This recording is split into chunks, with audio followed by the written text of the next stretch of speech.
Pai Alex, vamos chamar aqui o pastor Klaus. Cadê o pastor? Pastor, vamos falar de religião um pouquinho também? E eu vou te fazer uma pergunta. Você discrimina a religião de uma religião vegana? Que deixa logo na saia justa aqui. Calma, gente, o pastor Klaus. Boa noite a todas, boa noite a todos. Falar depois de Eliezer, né, que deu toda essa contextualização. Falar depois de Alex, né? Tata. Falar depois desse jogo, vou falar o quê? Diga aí, Ana. Fala o quê? Meu Deus. Mas vamos lá. Acredito que é importante começar a falar que a minha visão de racismo, ela só ampliou, só passei a entender racismo na sua amplitude após passar pela universidade, após passar pelo banco acadêmico. Até então, eu não entendia de essência acerca de racismo. Para mim, no máximo, o racismo era branco que não gosta de negro. E morreu aí. Mas na universidade, eu sou licenciado em História, né? E na universidade, a gente estudou sobre História da África.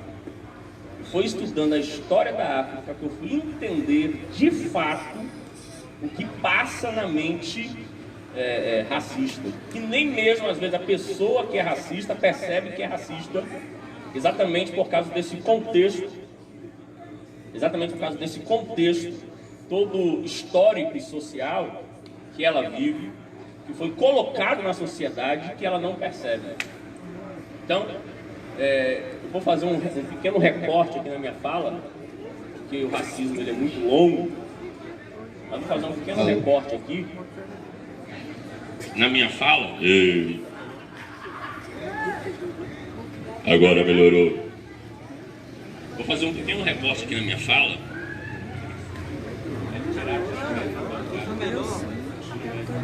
É o médico. Tira o médico. Ei. Tá discriminando, tira o médico. Ei. Vamos lá. É porque parece que fica mais... Isso.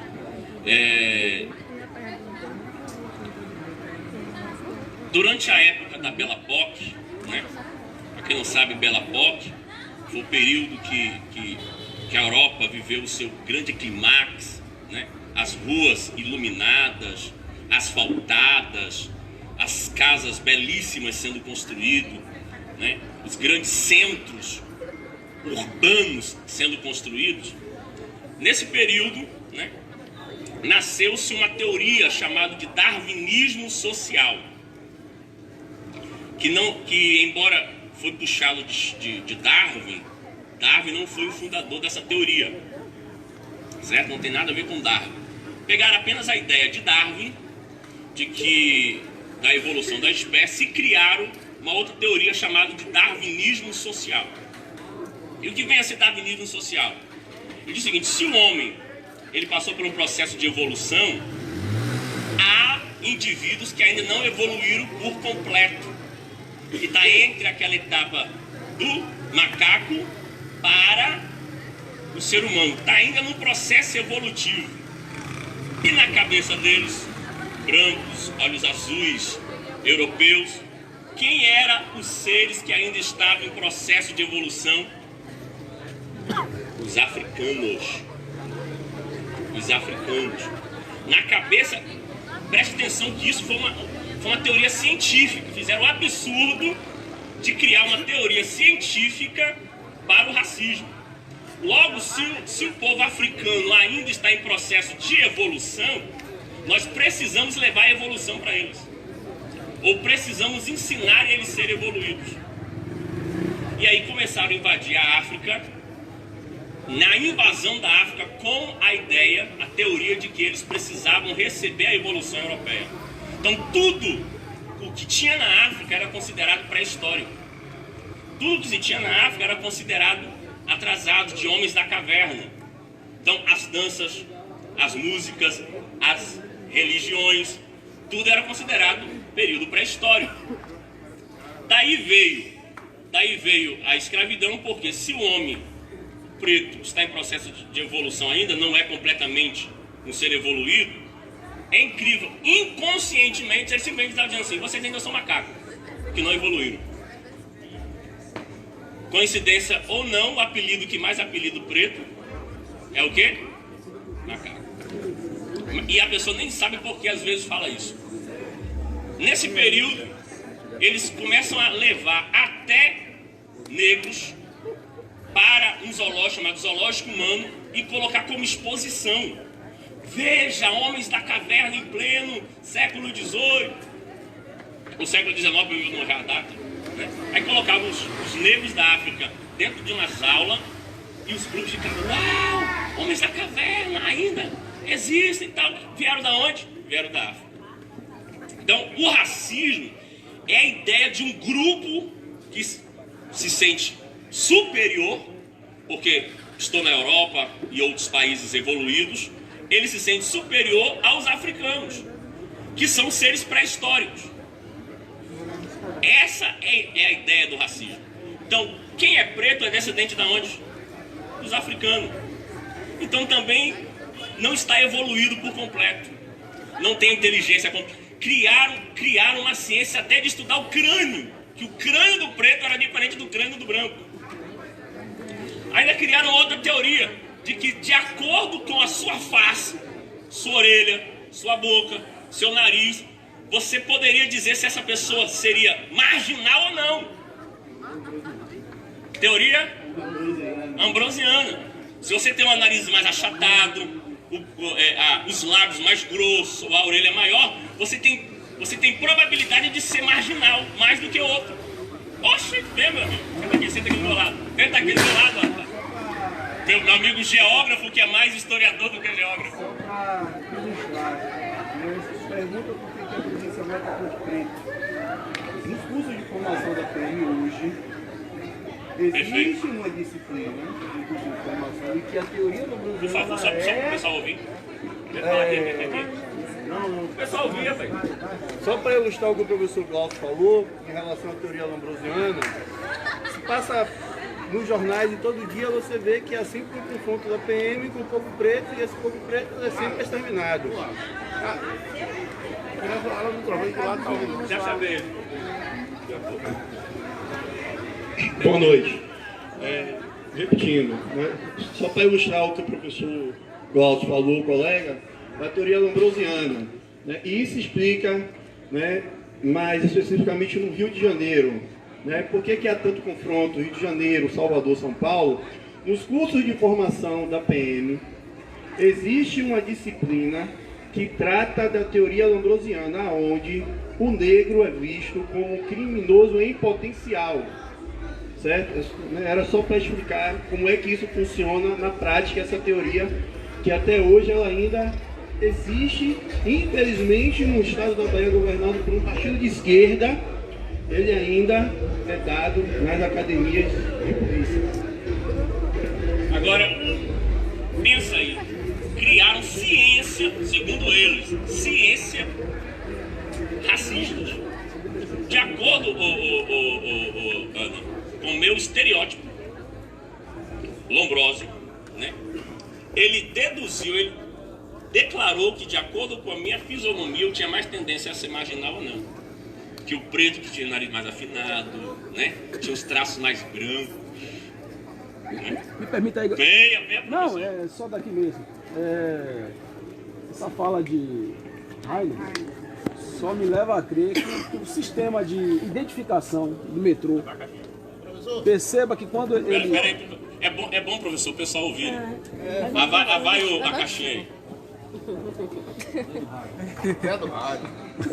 É só para complementar a fala de Heine e colaborar também com a fala do pastor Glaucio, que quando vocês falam desse processo de caracterizar o negro como marginal, Eu já vinha pensando nisso há muito tempo em relação ao sistema de identificação do metrô, de shoppings.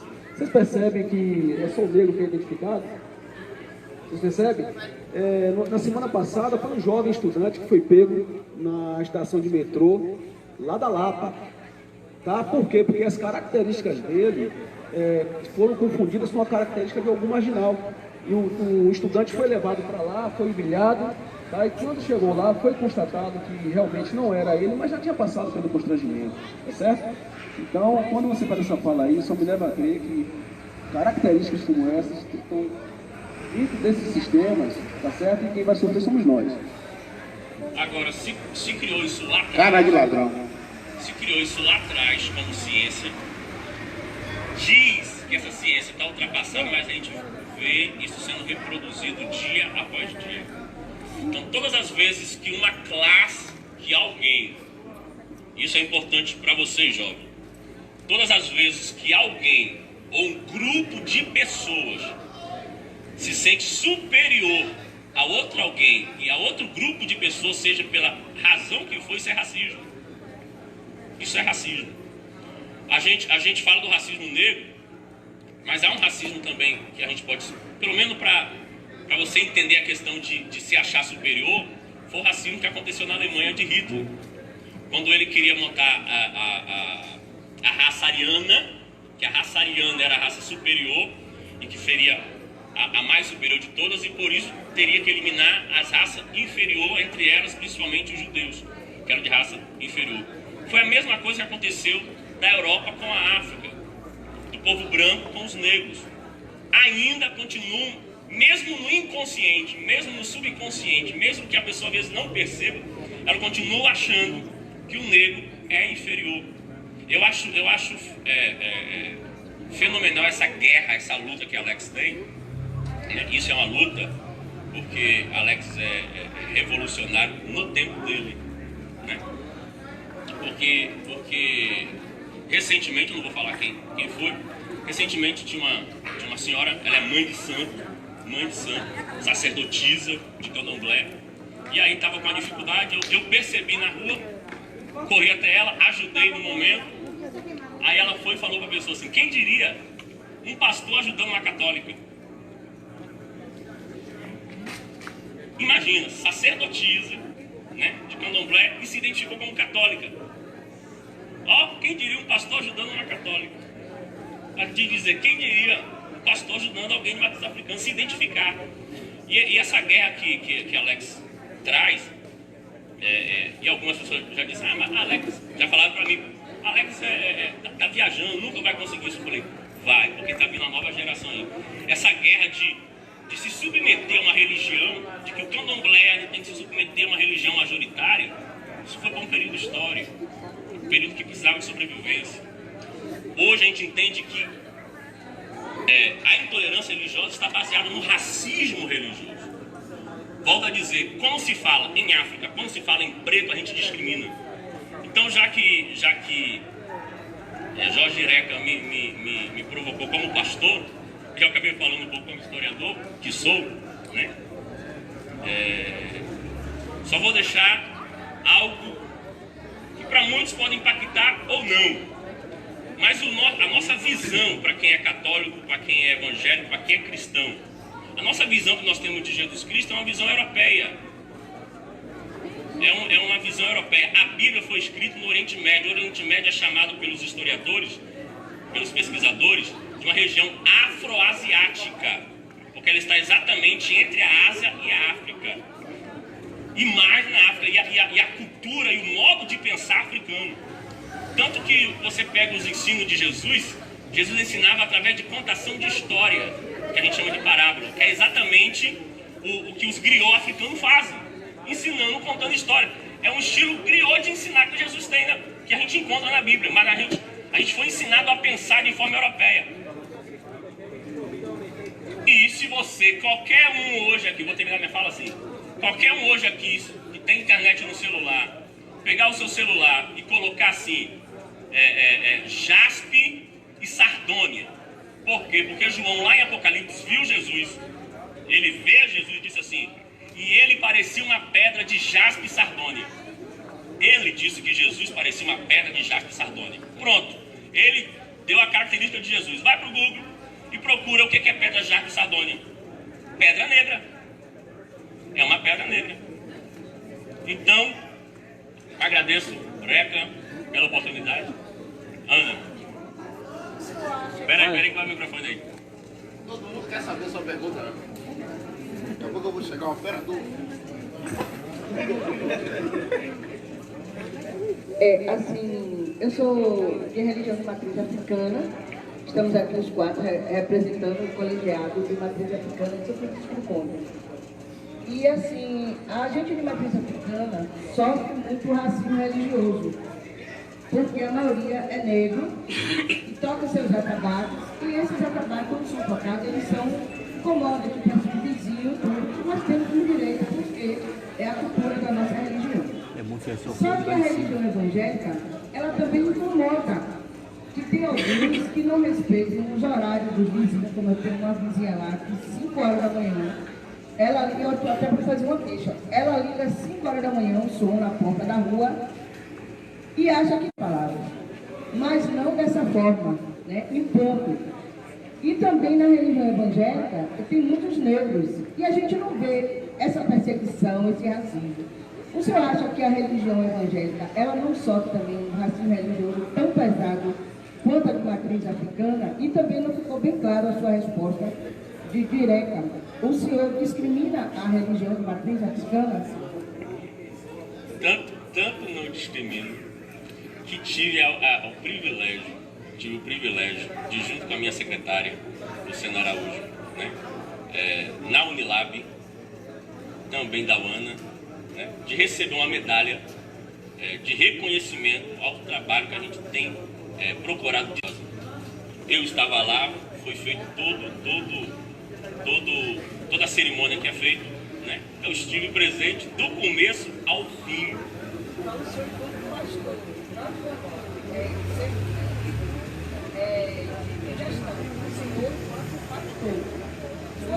Não.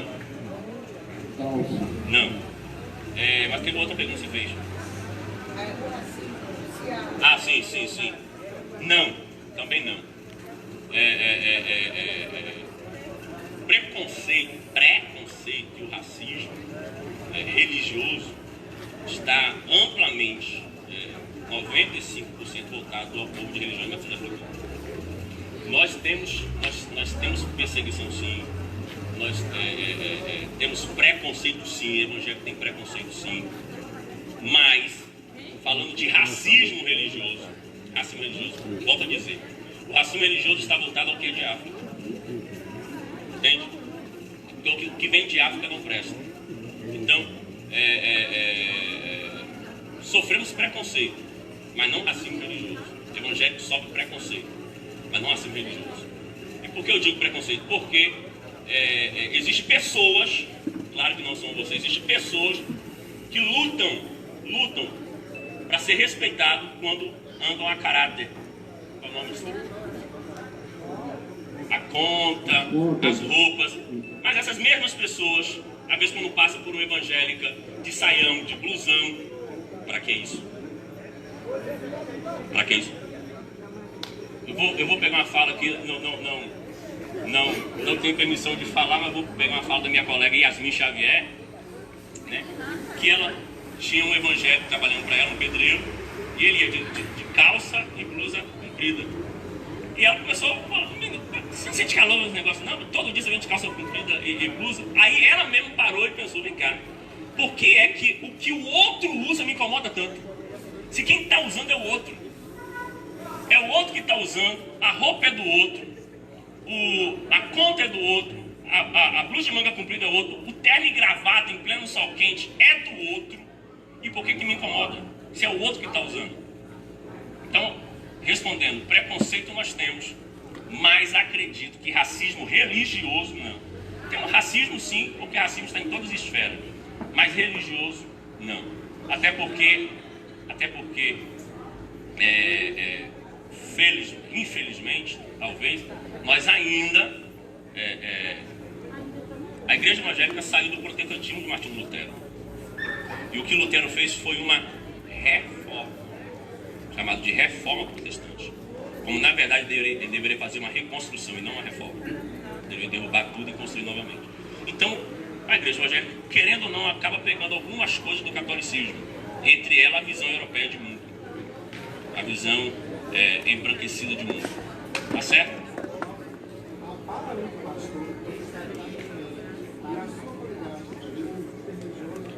É importante que você dialogue com os seus sobre essa questão da intolerância, da prática da intolerância. Você percebe que o líder, ele é referência para o